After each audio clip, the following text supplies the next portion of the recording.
વરસાદના કોઈ એંધાણ નથી. જો સમયસર વરસાદ ન પડે તો દ્વારકા પંથકમાં જળ સંકટ ઊભું થશે. દ્વારકા જિલ્લાના ડેમના તળિયા દેખાવા લાગતા ખેડૂતોની ચિંતામાં વધારો થયો છે. દેવભૂમિ દ્વારકા જિલ્લાના 14 ડેમમાંથી 11 ડેમ ખાલી થઈ ગયા છે. પીવાનું પાણી પૂરું પાડતો ગીર ડેમ તથા વર્તુ 2 ડેમમાં માત્ર 15 થી 20% પાણી જ બાકી છે.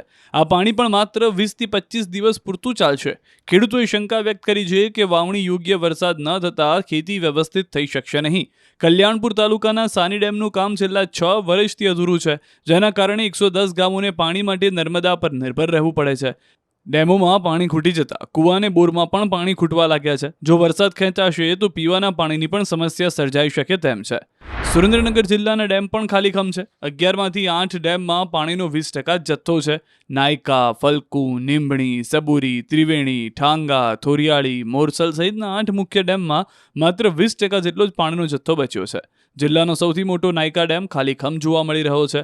બીજી તરફ કપાસ સહિતના પાકનું મોટા પ્રમાણમાં આગોતરું વાવેતર કરવામાં આવ્યું છે. ત્યારે જો આગામી સમયમાં વરસાદ ખેંચાય તો આગોતરું વાવેતર નિષ્ફળ જવાની શક્યતા છે. QR કોડ સ્કેન કરો અને ડાઉનલોડ કરો ન્યૂઝ 18 એપ. મેળવો ગુજરાત અને દેશ દુનિયાની પળે પળની અપડેટ્સ.